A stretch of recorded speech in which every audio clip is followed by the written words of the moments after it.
اللهم إني أسألك علما نافعا.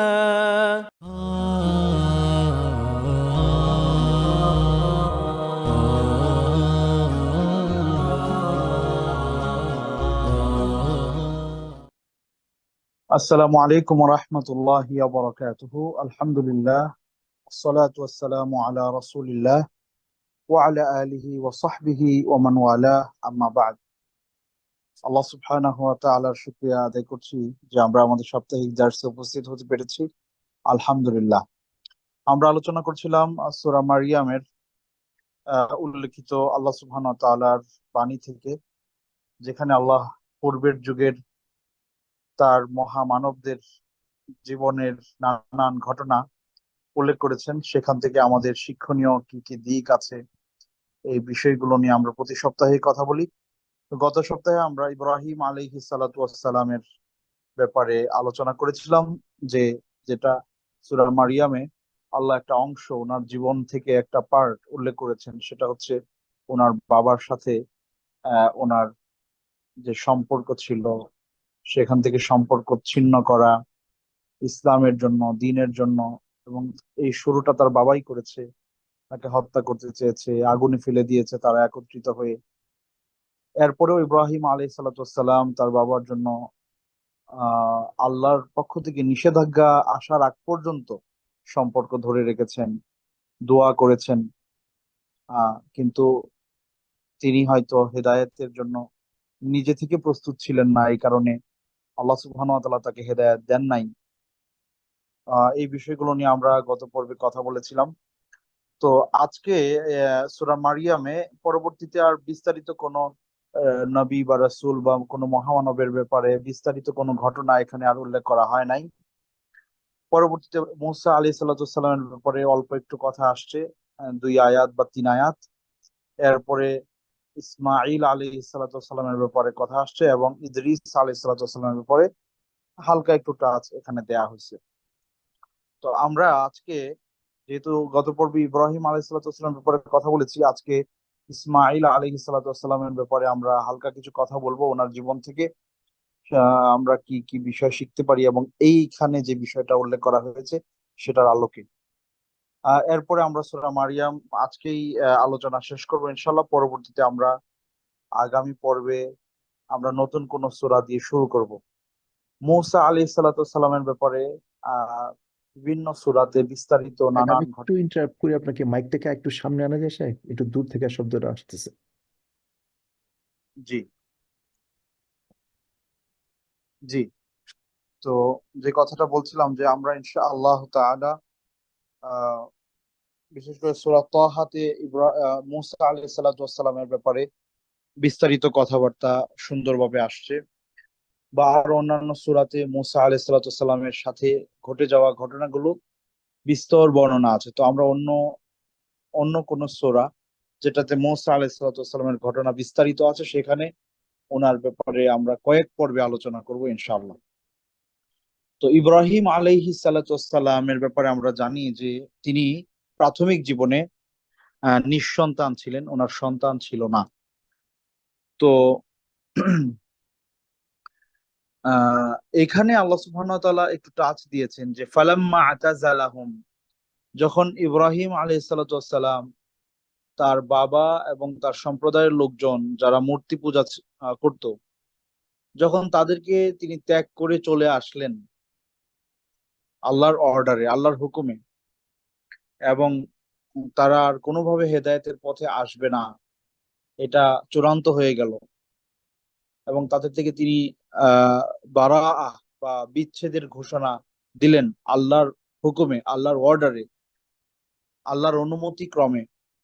আল্লাহ বলছেন যে ফালাম্মা আতাজালাহুম, যখন ইব্রাহিম আলাইহিস সালাতু ওয়াস সালাম তাদেরকে পরিত্যাগ করলেন,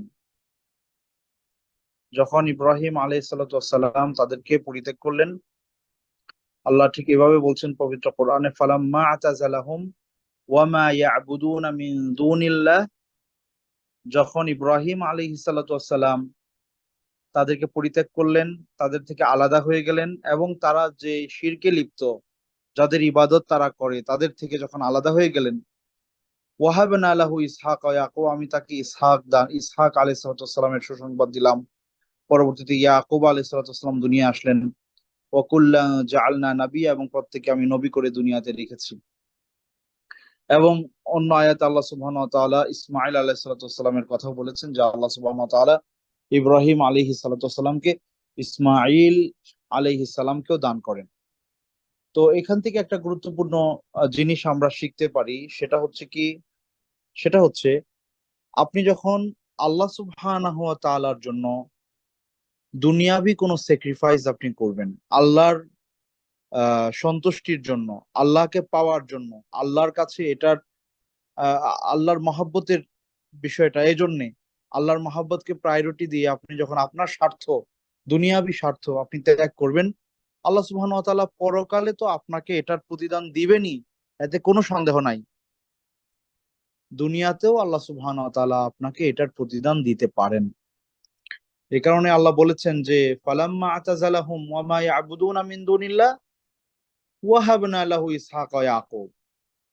ইব্রাহিম মানে আয়াতের ভাবটা এরকম যে যখন তিনি তার মূর্তি পূজক সম্প্রদায়কে পরিত্যাগ করলেন, আমি তখন তাকে তাওহীদবাদী এক পরিবার, এক পরিবেশ, এক সমাজ এবং এক বংশধারা দান করলাম। আল্লাহ সুবহানাহু ওয়া তাআলা কোরআনের আয়াত থেকে এই জিনিসটা এভাবে বোঝা যায় যে যখন তিনি কি করলেন, মূর্তি পূজক বাবাকে ছেড়ে দিলেন, মূর্তি পূজক পরিবারকে ছেড়ে দিলেন, সমাজকে ছেড়ে দিলেন, দিয়ে আলাদা হয়ে গেলেন, একা হয়ে গেলেন, তখন আল্লাহ সুবহানাহু ওয়া তাআলা তাকে তাওহীদবাদী একটা পরিবার দিলেন, তাওহীদবাদী সমাজ দিলেন, মানুষ দিলেন, এবং তাদেরকে নবী হিসেবে আল্লাহ সুবহানাহু ওয়া তাআলা তার বংশধারা থেকে এই সিলসিলা জারি রাখলেন। তাহলে এখান থেকে এই জিনিসটা স্পষ্ট যে আপনি যখন আল্লাহকে প্রায়োরিটি দিয়ে, ইসলামকে প্রায়োরিটি দিয়ে, দ্বীনকে প্রাধান্য দিয়ে আপনি দুনিয়ার কোনো স্বার্থ জলাঞ্জলি দিবেন, পরকালে তো আপনার প্রাপ্তি এটার জন্য আপনি পাবেনই, এতে কোনো সন্দেহ নাই। দুনিয়াতেও আল্লাহ সুবহানাহু ওয়া তাআলা আপনার এই গ্যাপ পূর্ণ করবেন, যেমনটা তিনি ইব্রাহিম আলাইহিস সালাতু ওয়াস সালামের ব্যাপারে করেছেন। এটা খুবই গুরুত্বপূর্ণ একটা বিষয়। আমরা আমাদের ব্যক্তি জীবনে এই এই এই চিন্তাটাকে খুব ভালোভাবে কাজে লাগাতে পারি। আমাদের ব্যক্তি জীবনের প্রতিটা মুহূর্তে, প্রতিটা ক্ষণে, প্রতিটা সময়ে আমরা নানান রকমের আহ ফিতনা বা পরীক্ষায় উপনীত হই। কখনো কখনো আমাদের অর্থনৈতিক ব্যাপারে পরীক্ষা আসে, কখনো কখনো আমাদের শাহওয়াহ বা আমাদের প্রবৃত্তি কোনো কোনো একটা কিছু পাইতে চায়, কোনো একটা কিছু লাভ করতে চায়। হ্যাঁ, ঠিক তখন যদি আমি আল্লাহ সুবহানাহু ওয়া তাআলার দাবি কি এই জায়গায় আমার কাছে, সেটাকে আমি প্রায়োরিটি দেই, হ্যাঁ, তাহলে আল্লাহ সুবহানাহু ওয়া তাআলা অবশ্যই এটার উত্তম তাওয়ীদ, উত্তম কি বলে বদলা আমাকে দিবেন। আখিরাতে তো দিবেনই, দুনিয়াতেও দিবেন। এভাবেই তিনি তার আমাদের পূর্বের মানুষদের, আমাদের পূর্বে যারা দুনিয়ায় এসেছিলেন, মহামানবেরা, আল্লাহর প্রিয় বান্দা বান্দিরা, তাদেরকে দিয়েছেন। সুতরাং সেটা একেবারে ব্যক্তি জীবন থেকে শুরু করে আপনার পরিবার, সমাজ, আপনি যতটা দায়িত্বশীল, যত বড় পরিসরে আপনার দায়িত্ব, সেখানে এটাকে আপনি কাজে লাগাতে পারেন। ব্যক্তি জীবনে আমাদের যে পরীক্ষাগুলো আসে, সেটা একটা বড় পরীক্ষা হচ্ছে, বিশেষ করে যারা পরিবারের দায়িত্বশীল, তাদের বড় একটা পরীক্ষা হচ্ছে সোর্স অফ ইনকাম, উপার্জন। আপনি কিভাবে উপার্জন করছেন, হালাল হারাম চিন্তা ভাবনা করছেন কিনা, পয়সা কামাই করতে পারতেছেন বিধায় শুধু কামাই করছেন, কিভাবে আসতেছে, মিন আইন ইকতাসাবাহু ওয়া ফিমা আনফাকাহু। হাদিসে আসছে যে কিয়ামতের দিন লা তাজুলু কদম ইবনে আদম হাত্তা ইউসআলা আন খামসিন, যে আদম সন্তানেরা পা নাড়াতে পারবে না যতক্ষণ পর্যন্ত এই 5টা প্রশ্নের উত্তর না দিবে। এর মধ্যে একটা হচ্ছে আন উমরিহি ফিমা আফনা, তার জীবনকাল সে কোথায় ব্যয় করেছে, ও আন শাবাবিহি ফিমা আবলা, এবং জীবনের সোনালী সময়, তার যৌবন কিভাবে সে কাটিয়েছে, এই ব্যাপারে জিজ্ঞেস করা হবে। তারপরে জিজ্ঞেস করা হবে ও ও ও আন মালিহি, তার সম্পদ, মিন আইনা ইকতাসাবা, কোত্থেকে সেটা উপার্জন করেছে, কিভাবে উপার্জন করেছে, ওয়া ফিমা আনফাকা, এবং জিজ্ঞেস করা হবে কোন পথে সে ব্যয় করেছে। তো আপনি যখন এই এই এই বিষয়টা সামনে রাখবেন যে আমি পারি হারাম ভাবে লাখ লাখ টাকা মাসে ইনকাম করতে, কিন্তু আমি হালালের কাছে নিজেকে সাপোর্ট করলাম, সারেন্ডার, আমি এই জায়গায় আমি আল্লাহর বিধানকে প্রায়োরিটি দিলাম, আল্লাহর স্বার্থে, আল্লাহকে পাওয়ার উদ্দেশ্যে, আল্লাহর ভালোবাসা পাওয়ার উদ্দেশ্যে, আল্লাহর রেদা মন্দির জন্য, আল্লাহর রেদা, আল্লাহর সন্তুষ্টির জন্য। আপনি হয়তো সাময়িকভাবে বুঝতেছেন যে আপনার উপকার হচ্ছে না, কিন্তু আল্লাহ সুবহানাহু ওয়া তাআলা এমন বারাকা আপনাকে দান করবেন, বা এমন এমন উপার্জনের পথ আপনাকে খুলে দিবেন, আপনি হয়তো কল্পনাও করতেন না। তো এই জন্য আসলে আহ যার যার জায়গা থেকে যে ধরনের পরীক্ষা আসে, যুবকদের জন্য সবচেয়ে বড় পরীক্ষা এখন বর্তমান সময়ে এই মোবাইল ফোনের মাধ্যমে কত রকমের গুনাহ হচ্ছে। হ্যাঁ, মানুষেরা যা ইচ্ছা তা দেখতেছে, নানান ভাবে পরকীয়ায় লিপ্ত হচ্ছে, প্রেম, ভালোবাসা নামে যেই কি বলে অনৈতিক সম্পর্ক, সেগুলোতে জড়ায় পড়তেছে। মানে যার সামনে যেটা আসতেছে সুবিধা, সে সুবিধা সে কাজে লাগাইতেছে। আর এর চেয়ে বড় বড় পাপ তো আছেই যারা করতেছে, মদ পান করা, জিনায় লিপ্ত হওয়া, পাপাচারে লিপ্ত হওয়া। তো এই প্রবৃত্তিকে সবসময় আমরা নিয়ন্ত্রণ করতে পারি না, কিন্তু যখন এই জিনিসটা মাথায় আসবে যে আমি যদি আমার প্রবৃত্তিকে নিয়ন্ত্রণ করি আল্লাহকে পাওয়ার জন্য, আল্লাহ আমাকে অবশ্যই উত্তম কিছু দান করবেন। এবং আপনি হালাওয়াতাল ইমান, বা ইমানের যে একটা স্বাদ আপনি অনুভব করবেন। একজন মানুষ যখন একটা পাপ করে, পাপ করার সময় খুব ভালো লাগে, কিন্তু পাপ হয়ে যাওয়ার পরে মুমিন অন্তর সবসময় এই জিনিসটা তাকে পীড়া দিতে থাকে। তার ভেতর একটা দহন জ্বালা কাজ করতে থাকে। এটা কখনোই ইস্তেগফার করার পরেও ওই আফসোসটা থেকে যায়, ইস্তেগফার করার পরেও ওই আফসোসটা থেকে যায়।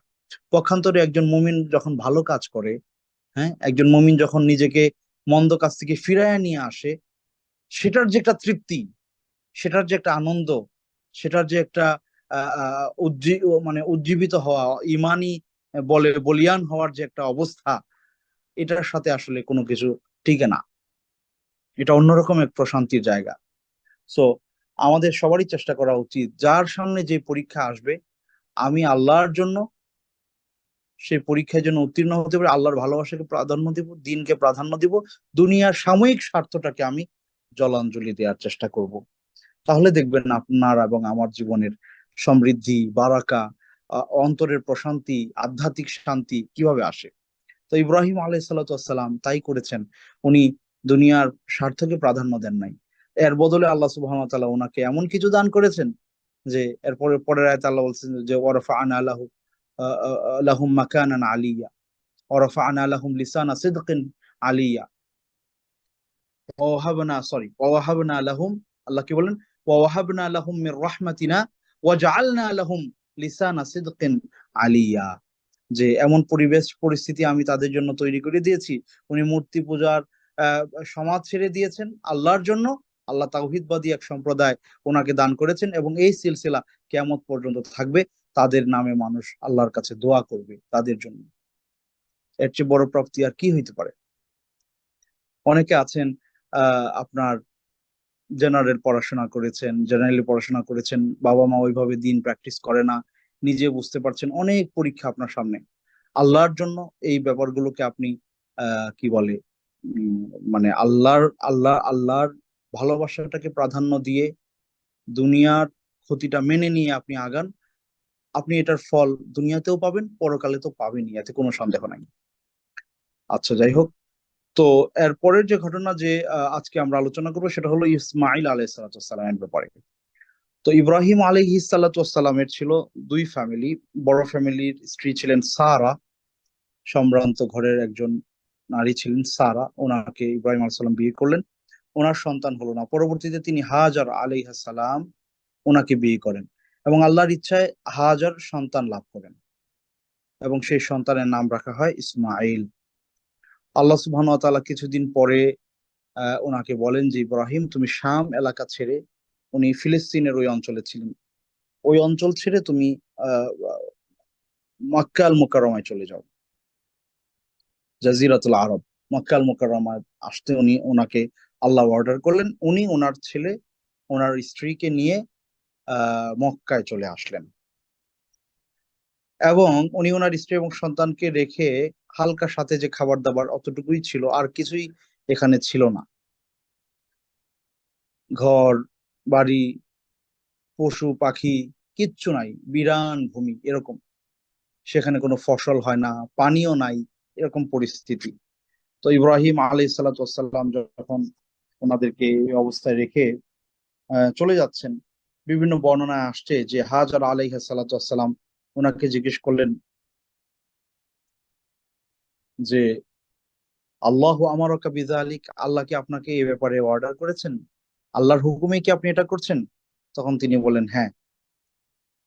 তখন তিনি বলেন যে লা ইউদাইয়ুন আল্লাহ তাআলা, তাহলে আল্লাহ আমাদেরকে কখনোই ছেড়ে যাবেন না।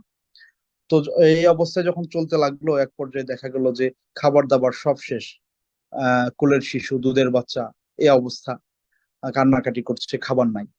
সো হাজার আলাইহিসসালামের যে বিখ্যাত ঘটনা, তিনি সাফা পাহাড় এবং মারওয়া পাহাড়, যারা আপনারা হজ বা উমরায় আসছেন আপনারা দেখছেন যে সাফা পাহাড়ের ঠিক উপরে উঠলে ওখান থেকে আল্লাহর ঘরটা আল কাবা আল মুশাররফা দেখা যায়, খুব দূরে না, মোটামুটি কাছাকাছি। তো উনি একবার সাফার উপরে উঠলেন, আবার দৌড়ে গিয়ে মারোয়ার উপরে উঠলেন, অর্থাৎ উনি খোঁজাখুঁজি করতেছেন যে আশেপাশে কোনো কিছু পাওয়া যায় কিনা। তো এরকম কঠিন পরিস্থিতির মধ্যে ছিলেন। এর আগে একটা কথা বলতে ভুলে গেলাম যে ইব্রাহিম আলাইহিস সালাম কি করলেন, যখন ওনাদেরকে রেখে চলে যাচ্ছেন, মানে হাজার যখন জিজ্ঞেস করলেন আলাইহিস সালাম যে এটা কি আল্লাহর অর্ডার? উনি বললেন জি, আল্লাহর অর্ডারে আমি তোমাদেরকে এইভাবে রেখে যাচ্ছি। তখন তিনি বলেন যে আল্লাহ আমাদেরকে কখনোই মানে আহ, আমাদেরকে কখনোই আল্লাহ আশাহত করবেন না, আল্লাহ অবশ্যই আমাদের জন্য যথেষ্ট।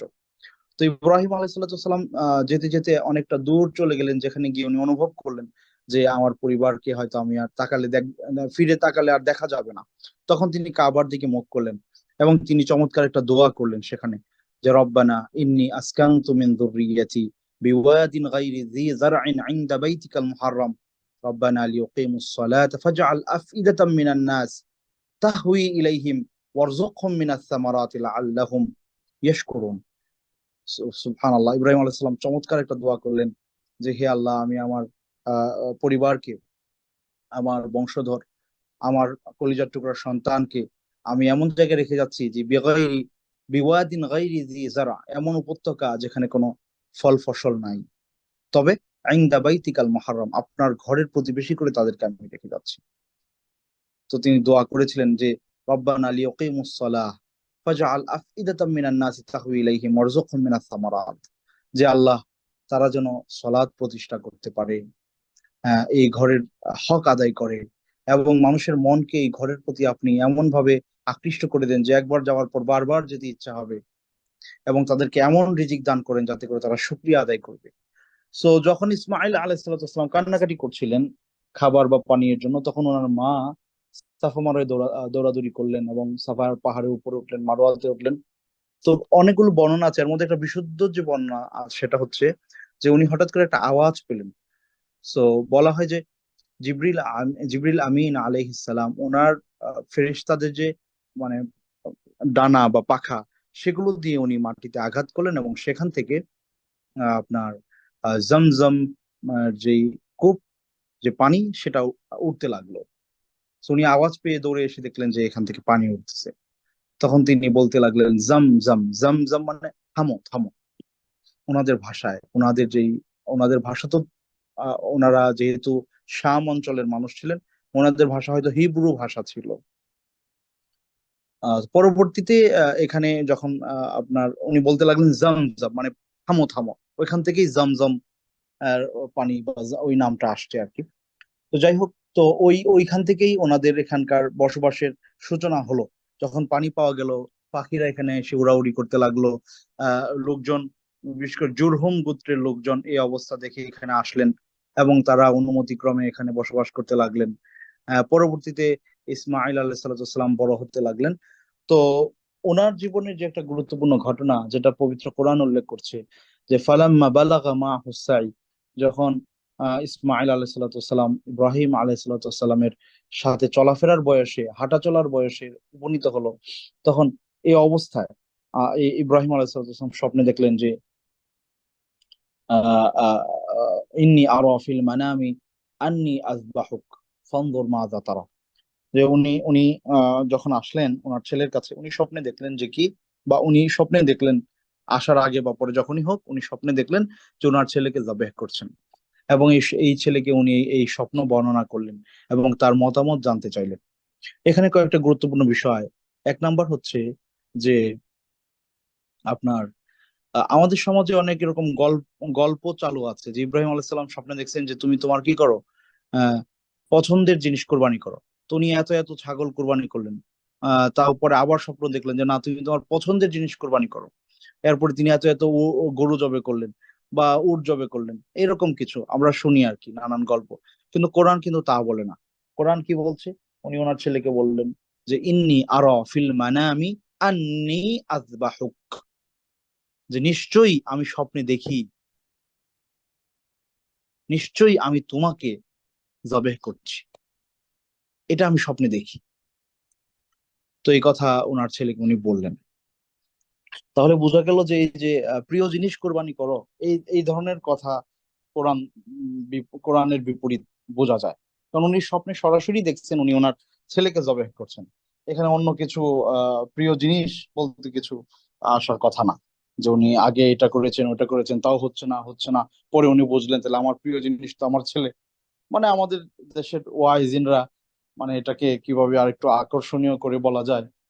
আমাকে এক ভদ্রলোক একদিন বললেন যে আমাদের দেশে আহ মানে যে সমস্ত ওয়াজ মাহফিল হয় এগুলোর মধ্যে বানোয়াট কথাবার্তা কেন বেশি? কারণ হচ্ছে অতিরঞ্জন না করলে পরে, একটু ফ্লেভার্ড করে না বললে আমাদের সমাজের মানুষজন কেমন যেন মজা পায় না। হ্যাঁ, রিয়েলটা শুনলে ওই মজাটা পায় না। হ্যাঁ, একটু একটু কি বলে, ফেব্রিকেটেড হইলে পরে এটার মধ্যে আলাদা একটা মজা কাজ করে। এটা শয়তানের প্ররোচনা, আল্লাহ আমাদের হেফাজত করুন। যেটা যে ঘটনা যেভাবে বর্ণনা আছে এভাবে বলাটাই হচ্ছে সেফ। কোরআন বলছে উনি স্বপ্ন দেখছেন ওনার ছেলেকে জবে করছে, বাস ওয়াহি, এটা আল্লাহর পক্ষ থেকে, আল্লাহর পক্ষ থেকে সুস্পষ্ট ওয়াহি। তো এই ওয়াহি পাওয়ার পরে উনি ওনার ছেলের কাছে বললেন যে বাবা আমি এই অবস্থা দেখি, তোমার ফানদুর মাযা তারা, তোমার এ ব্যাপারে কি অপিনিয়ন? তো এখানে একটা গুরুত্বপূর্ণ শিক্ষা আমাদের জন্য আছে। সেটা কি? সেটা হচ্ছে ওনার সন্তানের বয়স তখন কত ছিল? ইসমাইল আলাইহিসসালামের বয়স হয়তো 8 9 বছর, 10 বছর, এর বেশি না। হ্যাঁ, কিশোর, কি বলে যে কি কৈশোরে উনি উপনীত হন নাই। দৌড়াদৌড়ির অবস্থা, মানে 6 7 বছর, 8 বছর, 9 বছর এরকমই হবে, এর বেশি হবে না হয়তো। তো যাই হোক, তো ওই অবস্থায় উনি একটা ওয়াহি পাইছেন আল্লাহর পক্ষ থেকে। উনি নিশ্চিত যে এটা করতেই হবে আমাকে, এটা আল্লাহর পক্ষ থেকে আমার জন্য পরীক্ষা, এটা আল্লাহর ওয়াহি। তারপরেও তিনি ওনার ওনার ছেলের কাছে বিষয়টা শেয়ার করলেন এবং তার মতামত জানতে চাইলেন। এমনটা এমনটা তিনি কেন করলেন? কারণ হচ্ছে যে এখানে সিদ্ধান্তটা আল্লাহর, আর পালন করবেন দুইজনই, বাবা এবং সন্তান দুজনকেই কিন্তু পালন করতে হবে। উনি জবেহ করবেন আর ছেলে এটা মানে জবেহটা ছেলেকে করতে হবে। সো ছেলের এখানে পার্টিসিপেশনের ইস্যু আছে। তো সে যদি নিজেকে সমর্পণ করে কাজটা সহজ হবে। সুবহানাল্লাহ। এই জন্য উনি ওনার ছেলের কাছে মানে তার মতামত জানতে চাইলেন। তো এখান থেকে যে জিনিসটা বোঝা যায়, আমরা অনেক সময় আমাদের সন্তান মনে করি আমারই তো ছেলে, আমার ছেলে, আমার মেয়ে, আমার ছেলে, আমি যাই বলবো এটাই সেই সিদ্ধান্ত, ফ্যামিলিতে আমি যা বলবো এটাই সিদ্ধান্ত, আমার সংসার। হ্যাঁ, সেটা ঠিক আছে, আপনি যদি বুঝেন এই জিনিসটা হক, তারপরেও আপনি পরামর্শ করে নেন। পরামর্শ করলে কি হবে, যেহেতু সবারই এখানে অংশীদারিত্বের বিষয় আছে একটা ফ্যামিলিতে, সুতরাং যে কোনো একটা সিদ্ধান্ত আপনি নিয়ে সবার মতামতটা যদি নিয়ে নেন এবং তাদের তাদের সাথে পরামর্শ করে কাজটা করেন, সেই কাজটা বরকতময় হয়, সুন্দর হয়। তো ইব্রাহিম আলাইহিসসালাম তাই করলেন। এই জন্য আসলে সন্তানদের আপনি কোথায় পড়াবেন, কি করবেন, সে কি পড়বে, সবকিছু নিজে থেকেই সবকিছু একদম সিদ্ধান্ত নিয়ে চাপিয়ে দিন না। হ্যাঁ, উত্তম হবে আপনি সিদ্ধান্ত নিয়েছেন ভালো, এর পাশাপাশি, সিদ্ধান্তের পাশাপাশি আপনার সন্তানের সাথে, আপনার স্ত্রীর সাথে, আপনার পরিবারের সাথে পরামর্শ করেন। পরামর্শ করে আপনিই সিদ্ধান্ত নেবেন, কিন্তু তাদের পরামর্শটা গ্রহণ করেন, তাদের মতামতটা জানেন, তাদের থেকে সুপারিশ চান। এটা হলে হবে কি, আপনার এই কাজটা যেটা আপনি করতে যাচ্ছেন এটা সহজ হবে। এটা একটা গুরুত্বপূর্ণ বিষয় আমাদের এই ঘটনা থেকে শিখতে পারি। আরেকটা বিষয় হচ্ছে যে যখন ইসমাইল আলাইহিসসালাম এই কথা শুনলেন যে ওনার বাবা বলছে যে ইন্নী আরা ফিল মানামি আন্নী আযবাহুক, যে আমি স্বপ্নে দেখি বাবা তোমাকে জবেহ করছি, তখন তিনি কি রিপ্লাই করলেন? তিনি বললেন যে ইয়া আবাতি ফাআল মা তু'মার সাতাজিদুনি ইনশাআল্লাহু মিনাস সাবিরিন। তিনি চমৎকার করে বললেন যে হে আমার প্রিয় বাবা, আপনি যে ব্যাপারে আদিষ্ট হয়েছেন আপনি তা পালন করেন। আপনি অবশ্যই আপনি আমাকে ধৈর্যশীলদের কাতারে পাবেন। তাহলে ছোট্ট ইসমাইল এত ছোট বয়সে তিনি কিভাবে জানলেন যে আহ, আদেশ আসে? বাবা কিন্তু রেখে চলে গেছেন, কে তাকে শিখালেন যে আদেশ এক জায়গা থেকে আসে, সেটা পালন করতে হয়, আদেশ যাই আসবে তাই পালনীয়। এখানে মানে আহ ইয়ের কোনো সুযোগ নাই, দ্বিমতের কোনো সুযোগ নাই। এবং সে কথাটাই তিনি বললেন যে আপনি যে ব্যাপারে আদিষ্ট হয়েছেন, আপনাকে যে ব্যাপারে আদেশ করা হয়েছে আপনি তাই পালন করেন। তাহলে তাকে এই জিনিস শেখালো কে? এই ছোট্ট বাচ্চাকে তার মা শিখিয়েছেন। সো এই জন্য আমরা বলি যে আহ, আহ, বিয়ের আগে সন্তানের মা নির্বাচন করেন। একজন ভালো মা একজন সন্তানের সবচেয়ে বড় প্রতিষ্ঠান, শিক্ষা প্রতিষ্ঠান, শিক্ষালয়, পাঠশালা, সবচেয়ে বড় পাঠশালা। বিশ্বাস করেন, সন্তানদেরকে আপনি যদি মানে ছোটবেলা থেকে যেভাবে গড়বেন সে ওইভাবে বড় হতে বাধ্য হবে। ইল্লা মাশা আল্লাহ, কেউ যদি নষ্ট হয়ে যায় সেটা ভিন্ন কথা, কিন্তু স্বাভাবিকতায় আপনি ছোট অবস্থায় তাকে যে শেপে গড়ে তুলবেন, এটা যদি আপনি একটা সময় পর্যন্ত ধরে রাখতে পারেন, এরপরে তার পথহারা হওয়ার সুযোগটা অনেক কম থাকে। তা আমাদের সমস্যা যেটা হয়, আমি যে মক্কায় থাকার কারণে যে জিনিসটা দেখতে পাই যে অনেকে, বিশেষ করে ইউরোপ থেকে, আমেরিকা থেকে, ওই দেশ থেকে যে হাজি সাহেবরা আসেন, অনেকে বাচ্চাদেরকে সাথে করে নিয়ে আসে উমরার জন্য। দেখা যায় যে 16-17 বছর বয়সে 16-17 বছর বয়সে ছেলেকে বা মেয়েকে নিয়ে আসছে। ছেলে বা মেয়ের বয়স হয়তো 16, 17, 18, হয়তো কলেজে চলে গেছে, পড়াশোনা করতেছে। তো এখন বাবা মার কথা শুনে না। হ্যাঁ, অনেক মেয়ের বয়স হয়ে গেছে 22 বছর, 23 বছর, এখন মেয়ে বিয়ে করতে রাজি না, বিয়ে করবে না, সে কোনো মতেই বিয়েতে রাজি হয় না। ছেলে 28 বছর, 30 বছর হয়ে গেছে, চাকরি বাকরি করে, ভালো জব করে, ভালো বেতন পায়, ডাক্তার, ইঞ্জিনিয়ার, ভালো ভালো পোস্টে চাকরি করে, কিন্তু বিয়ে করবে না। এখন বাবা মা তো পুরাই মাথায় হাত নেড়ে, বিয়ে শাদী না করলে তো মুসিবত। তো যে উমরায় নিয়ে আসে, ভাবে যে আল্লাহ হয়তো মনটা পরিবর্তন করে দিবে। ঠিক আছে, উমরায় নিয়ে আসাটা তো ভালো কাজ, কিন্তু এই 28 বছর জীবনের পরিবর্তন আপনি 28 ঘন্টায় তো হবে না, তাই না? 30 বছর অতিক্রম করে ফেলেছে আপনার সন্তান, আপনি 30 দিনে সেটা সমাধান করে ফেলবেন, কঠিন। 18 বছর বয়সী আপনার সন্তান 18 ঘন্টায় চেঞ্জ হয়ে যাবে, এটা কঠিন। তো এই জন্য যেটা করতে হবে যে ছোটবেলা থেকেই সন্তানদেরকে, ছোটবেলা থেকেই আপনার পরিবার সে যে দেশে থাকুক না কেন, পরিবার থেকে যদি আপনি সাপোর্টটা ঠিকঠাক মতো দিতে পারেন, তাহলে বকে যাওয়া, কি বলে, মানে অন্য পথে চলে যাওয়ার সম্ভাবনাটা খুবই কম থাকে। আর এই ক্ষেত্রে বাবা মায়ের ভূমিকাটা সবচেয়ে গুরুত্বপূর্ণ, বিশেষ করে মায়ের ভূমিকা। আলহামদুলিল্লাহ, আমার ছোট একটা মেয়ে আছে, তার বয়স 2 বছরের কাছাকাছি, হয়তো এখনো 2 বছর পূর্ণ হয় নাই। ধরেন তার হাত থেকে কোনো একটা কিছু পড়ে গেছে, হ্যাঁ, সে তো কথা বলতে পারে না, হাত থেকে কোনো একটা কিছু পড়ে গেছে, সে ইন্না লিল্লাহ, এই এতটুকু সে বলতে পারে। মানে কোনো একটা অসুবিধা হলে সে ইন্না লিল্লাহ বলতে পারে। কোনো একটা ভালো কিছু দেখছে, দেখার পর সে মাশাআল্লাহ বলতে পারে। হ্যাঁ, এই একটু একটু শব্দ সে হয়তো বলতে পারে। তো এই যে এটা তার অনুভূতির সাথে মিশে গেছে, আলহামদুলিল্লাহ, এটা তার অনুভূতির সাথে মিশে গেছে।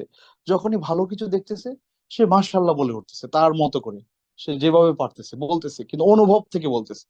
আবার একটু অসুবিধা হয়ে গেল, মানে যে কোনো সমস্যা, মানে যেটা স্বাভাবিকতার বাইরে, সে দেখতেছে যে এটা স্বাভাবিক না, এটা একটু অসুবিধা হয়েছে, হ্যাঁ, বা কোনো একটা ঝামেলা তৈরি হয়েছে, সে তখন ইন্নালিল্লাহ বলে উঠলো, সে তার হাত থেকে কিছু পড়ে গেল, সে ইন্নালিল্লাহ বলতেছে। তো এটা কিন্তু আলহামদুলিল্লাহ আমরা চেষ্টা করতেছি পরিবার থেকে এখন থেকেই নানান কিছুতে তাকে অভ্যস্ত করানোর। তো এই যে এই জিনিসটা, এটা যে তার ভেতরে মিশে গেছে, এটা কেউ দুনিয়ার কেউ বের করতে পারবে না, ইনশাল্লাহ কেউ বের করতে পারবে, অসম্ভব। এটা তার সাথে একদম মিশে গেছে, তার রক্তে, মজ্জায়, মগজে। এইভাবে যদি আপনি একেবারে ছোটবেলা থেকে দেখেন, ইসলামও তাই বলে। ইসলাম বলেছে মুরু আওলাদাকুম ওয়াহুম আবনা সাবঈ সিনিন, বাচ্চাদের বয়স যখন 7 বছর নামাজের অর্ডার করো। 7 বছর বয়সে কি বাচ্চার উপরে নামাজ ফরজ হয়? হয় না। তাহলে ওই বয়সে নামাজের অর্ডার করতে কেন বলা হয়েছে? এই জন্যই বলা হয়েছে যে যাতে করে সে অভ্যস্ত হইতে পারে। এই জন্য আসলে পরিবার, বিশেষ করে মায়েদের ভূমিকা এখানে খুব গুরুত্বপূর্ণ। শুধু এখানেই তা না, মায়েদের ভূমিকা আরো কত গুরুত্বপূর্ণ দেখেন। আপনি যদি দেখেন নূহ আলাইহিসসালামের ঘটনা যদি আপনি পড়েন, ওনার জীবনী যদি পড়েন, লূত আলাইহিসসালামের জীবনী যদি পড়েন, আপনি দেখবেন যে নূহ আলাইহিসসালামের ছেলে, উনি অনেক চেষ্টা করেছেন ওনাদের নৌকায় ছেলেকে উঠাইতে, ছেলে উঠে নাই। সে তার মায়ের নীতির উপরে ছিল, সে নূহ আলাইহিসসালামের সাথে নৌকায় উঠে নাই। বলছে আসিমুনি, কি বললো, আহ, ও বললো যে সাআওই ইলাল জাবাল, আমি ওই যে পাহাড়ে গিয়ে আশ্রয় নিব। আসিমুনি মিনাল মা, ওই পাহাড় আমাকে ওই ঢেউ থেকে বাঁচাবে। তো আল্লাহর কাছে তিনি নিজেকে সঁপে দিতে পারেন নাই। কেন?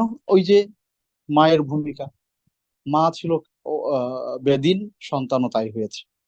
পক্ষান্তরে দেখেন ইসমাইল আলাইহিসসালাম, ওনার মা ছিলেন দিনদার, সন্তানও ওই ছোটবেলা থেকে এই ধাঁচেই বড় হয়েছে। এই জন্য বাবাকে বলছেন যে আব্বু আপনি, প্রিয় বাবা, আপনি তাই করেন যে ব্যাপারে আপনাকে আদেশ করা হয়েছে, আপনি যে ব্যাপারে আদিষ্ট হয়েছেন আপনি তাই করেন।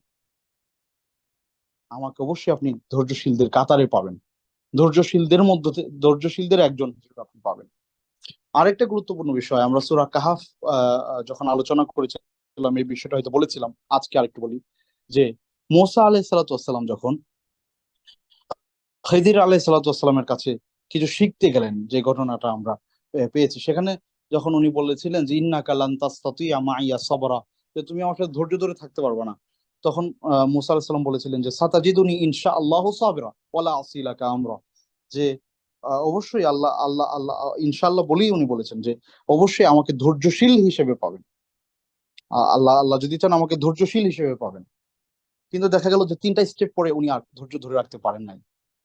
আচ্ছা, কিন্তু ইসমাইল আলাইহিসসালাম কি বললেন? ওনার জবাবটা কি ছিল দেখেন। উনি বললেন যে আপনি আমাকে ধৈর্যশীলদের অন্তর্ভুক্ত পাবেন।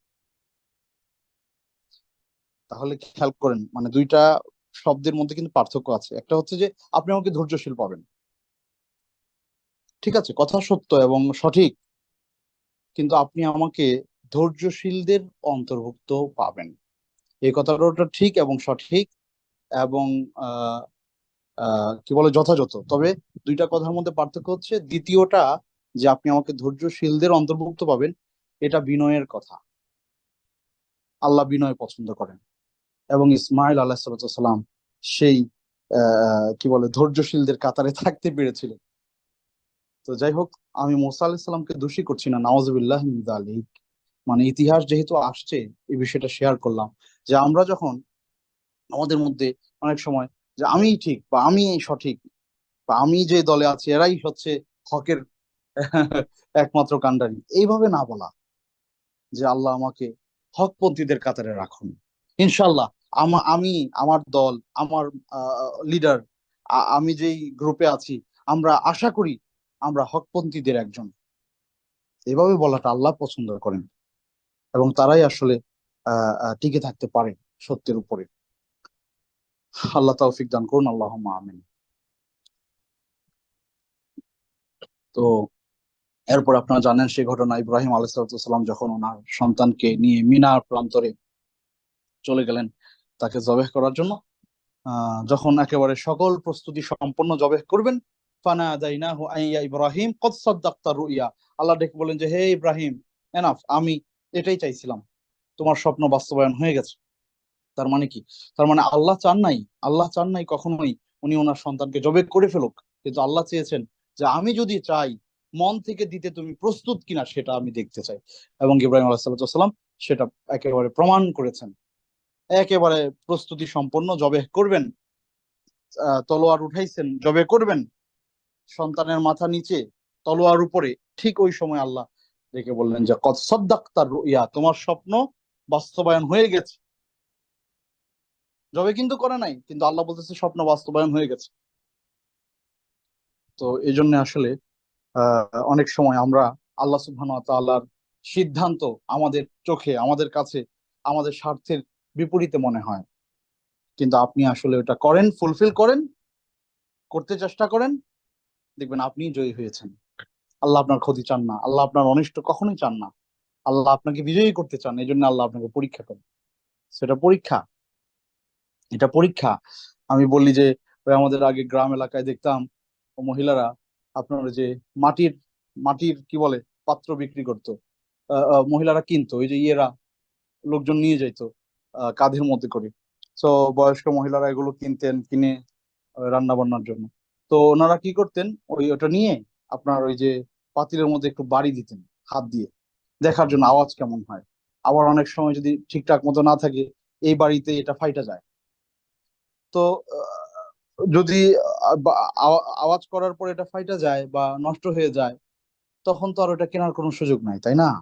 কিন্তু কেনার আগে ওই পরীক্ষাটুকু ওই মহিলা করে নেয়, ওই গ্রামের বয়স্ক মহিলা, সেও এই পরীক্ষা করে নেয়। কেন? কারণ সে যদি এই দুইটা থাপ্পড় খেয়ে টিকে না থাকতে পারে, তাহলে চুলার আগুনে সে কেমনে টিকে? তো এটা যদি পরীক্ষার দরকার হয় যে আমি যে কাজের জন্য এটাকে নিচ্ছি, সে কাজের জন্য সে যথেষ্ট কিনা, সেটা দেখে নিতে হবে। দুনিয়ার সব মানুষ এটা চেষ্টা করে। আপনি চাকরিতে ঢুকতে যাচ্ছেন, আপনার ইন্টারভিউ নেওয়া হচ্ছে। আপনি সার্টিফিকেট চাচ্ছেন, আপনার পরীক্ষা নেওয়া হচ্ছে। তো সবাই এটা চায়। তো আল্লাহ সুবহানাহু ওয়া তাআলা চান আপনার জন্য যে এত বিশাল জান্নাত আল্লাহ দিয়ে দিবেন, সেটার আগে আপনার ভেতরটা আল্লাহ দেখবেন না, পরীক্ষা করবেন না? আপনার কর্মনীতি, কর্মপদ্ধতি, কর্মকাণ্ড আল্লাহ দেখবেন না? অবশ্যই দেখবেন। তো সেটার জন্য আল্লাহ সুবহানাহু ওয়া তাআলা আমাদের যে বিধানাবলী দিয়েছেন, এবং বিধানাবলী কে সামনে রাখলে আমাদের জীবন চর্চা যেটা আমি করে যাচ্ছি, সেটা যখন আমি আগাতে থাকবো, ওই বিধানের সামনে নানান জায়গায় এর ধরনের পরীক্ষা আসবে। আমাদের কাছে ওহী আসবে না, কিন্তু ওহী তো চলে আসছে আল্লাহ রাসূলের কাছে, এবং সেই কিতাব আমাদের কাছে স্পষ্ট। সেই স্পষ্ট কিতাবকে সামনে রেখে যখন আপনি হাঁটতে থাকবেন, চলতে থাকবেন, ডানে বায়ে সামনে পেছনে দেখবেন পরীক্ষা আসতেছেই। প্রত্যেকটা জায়গায় যদি আপনি আপনার নিজেকে আল্লাহর কাছে সমর্পণ করতে পারেন, আপনি সফল। আপনি ইব্রাহিমের সন্তান, আপনি তার উত্তরাধিকারী, এবং তিনি জান্নাতে যাবেন, এবং আপনিও তার উত্তরাধিকারী হয়ে জান্নাতে বসবাস করতে পারেন। আল্লাহ সুবহানাহু ওয়া তাআলা আমাদেরকে ওইভাবে কবুল করুন, আল্লাহুম্মা আমিন। সর্বশেষ ইসমাইল আলাইহিস সালামের জীবন থেকে আরেকটা ঘটনা বলে আলোচনা শেষ করছি। পরবর্তী সময়ে আরো অনেক কথা আছে। ওনারা বাপ বেটা দুজন মিলে কাবা ঘর পুনর্নির্মাণ করেছেন। উম, ওয়াইজ ইয়ারফাউ ইব্রাহিমুল কওয়াইদা মিনাল বাইতি ওয়া ইসমাইল, এবং একসাথে দোয়া করেছেন যে আল্লাহ তুমি আমাদের পক্ষ থেকে তা কবুল করো। এবং আজকে পর্যন্ত সেই কাবা আল মুশাররফা আছে, হাজার হাজার লাখো মানুষ আল্লাহর ঘর জিয়ারত করতেছে, এবং এর পরিপূর্ণ সওয়াব ওনারাও পাবেন। কিয়ামত পর্যন্ত যত মানুষ আসবে, ওনারা এই ভালো কাজের ধারা আল্লাহ সুবহানাহু ওয়া তাআলা ওনাদের মাধ্যমে চালু করেছেন। সুতরাং দুনিয়াতে আল্লাহ সুবহানাহু ওয়া তাআলা প্রচুর মানুষকে তৌফিক দেন, অল্প মানুষকে প্রচুর মানুষকে আল্লাহ সামর্থ্য দেন, অল্প কিছু মানুষকে আল্লাহ তৌফিক দেন। সো আল্লাহর কাছে সবসময় দোয়া করা উচিত যে আল্লাহ আপনি আমাকে যে সামর্থ্য দিয়েছেন, এই সামর্থ্যের পাশাপাশি আল্লাহ আপনি আমাকে ভালো কাজের তৌফিক দেন। আমি যেন ভালো কাজ করে যেতে পারি, যেটা আমার মৃত্যুর পরে জারি থাকবে। তো ইব্রাহিম আলাইহিসসালাম সহি হাদিসে যে ঘটনাটা আসছে, যে আপনারা অনেকেই জানেন সেই ঘটনাটা। একটা বিষয় একটু টাচ করছি যে ইসমাইল আলাইহিসসালামের স্ত্রী ছিলেন, সংসার ছিল। তো একবার ইব্রাহিম আলাইহিসসালাম আসলেন, এবং দরজায় নক করলেন। ভেতর থেকে আওয়াজ আসলো, কে? বললেন, জিজ্ঞেস করলেন যে ইসমাইল কি বাড়িতে আছে? বললো যে না। কোথায় গেছে? শিকারে গেছে বা কাজে গেছে। তোমরা কেমন আছো? বললো যে আজকে কোনো রকম, মানে ভালো বলেন না আর। তো উনি বললেন যে ঠিক আছে। ইসমাইল আসলে বললো, সেজন্য তার ঘরের চৌকাঠ বদলে ফেল। হুম। তো এই ঘটনা উনি আসার পর ওনার স্ত্রী যখন স্বামী ইসমাইলকে বললেন, তখন উনি বুঝতে পারলেন যে উনি আমার বাবা ছিলেন, এবং আমার চৌকাঠ বদলানো মানে তোমাকে আমার তালাক দেওয়ার জন্য অর্ডার করা হয়েছে। তো উনি পরবর্তীতে ওনার স্ত্রীকে তালাক দিলেন। পরবর্তীতে আরেকবার তিনি বিয়ে করলেন, ওনার বাবা আসলেন এবং এসে জিজ্ঞেস করলেন এই সেম ঘটনা। ওই মহিলা জবাব দিলেন যে আলহামদুলিল্লাহ আমরা ভালো আছি। তখন ইব্রাহিম আলাইহিস সালাম বললেন যে ঠিক আছে, সে যেহেতু নাই, সে আসলে বলো একজন বৃদ্ধ আসছিলেন আর সেজন্য তার চৌকাঠের কদর করে। তো এই কথা শোনার পরে উনি বললেন যে হ্যাঁ, তিনি আমার বাবা এসেছিলেন এবং বলে গেছেন আমি যেন তোমাকে আমার পরিবারে যত্নের সাথে রাখি, বা এই ধরনের কিছু। তো এখান থেকে এই ঘটনাটাকে সামনে এনে অনেকেই অনেক সময় বলেন যে বাবা মা যদি কোনো কারণে স্ত্রীকে তালাক দিয়ে দিতে বলে, তালাক দিয়ে দেওয়া উচিত। এরকম একটা কথা সমাজের মানুষেরা বা মানে এই হাদিসকে সামনে এনে অনেকে বলে। এখানে কয়েকটা বিষয় আছে। এক নম্বর হচ্ছে, এবং আচ্ছা সেটাই বলি। এক নম্বর হচ্ছে যে ইব্রাহিম আলাইহিসসালাম তো তিনি রসূল ছিলেন আল্লাহর পক্ষ থেকে, তাই না? তো ওনার যে কোনো অর্ডার বা কথা বক্তব্য অন্যান্য সাধারণ মানুষের বক্তব্যের মতো না। আচ্ছা, আর ওনার দূরদৃষ্টি আর আমাদের দূরদৃষ্টি একরকম না। ওনার অনুভূতি অনুভব আর আমাদের অনুভূতি অনুভব এক না। আচ্ছা, আর ওইখানে যে জিনিসটা স্পষ্ট হয়েছে যে আহ অল্পে তুষ্টি যদি কোনো মহিলা মেয়ে সংসারে না থাকে, ওই সংসারে আপনার শান্তি হওয়াটা কঠিন। মানে যতই হোক, অল্পে তুষ্টি থাকার মতো মানে সকল পরিস্থিতিতে আল্লাহর উপরে সন্তুষ্ট যদি কেউ না থাকে, তাহলে আপনি তাকে দুনিয়া দিয়ে দিলেও সে সন্তুষ্ট হবে না। এটা বাস্তবতা। মানে আল্লাহ আপনাকে যেভাবে রাখছেন, এভাবে এই পরিস্থিতির উপরে যদি আপনি সন্তুষ্ট না থাকেন, দুনিয়ার কোনো মানুষ তার দুনিয়া আপনাকে দিয়ে দিলেও আপনাকে সন্তুষ্ট করতে পারবেন। তো ইব্রাহিম আলাইহিসসালাম ওইটা বুঝেই এই সিদ্ধান্ত দিয়েছিলেন, এবং উনি ওনার বাবার সেই সিদ্ধান্ত পালন করেছেন। এখন প্রশ্ন হচ্ছে, বর্তমান সময়ে কি কোনো বাবা মা যদি বলে যে বাবা তুমি তোমার স্ত্রীকে তালাক দাও, এখন এই সন্তানের উপরে ওনার এই অর্ডার পালন করা ফরজ কিনা বা পালন করা আবশ্যকীয় কিনা, এটা হলো মূল মাসালা। এই ব্যাপারে আমরা বলবো যে যদি যদি বাবা বা মা কোনো সন্তানকে স্ত্রীর তালাক দিতে অর্ডার করেন, তাহলে ওই সন্তানের দায়িত্ব এবং কর্তব্য হচ্ছে যেহেতু এটা ওয়াহি না, ওয়াহি হওয়ার কোনো সুযোগ নাই, সুতরাং এটা মানবীয় আবেদন বা মানবীয় অর্ডার। সো মানবীয় অর্ডার যদি হয়, সেটা ভুলও হইতে পারে, সঠিকও হইতে পারে। সো সেক্ষেত্রে উচিত তার মানে তদন্ত করা, বা এই ব্যাপার উনি কেন বাবা মা এই অর্ডার করলেন, কি কারণে।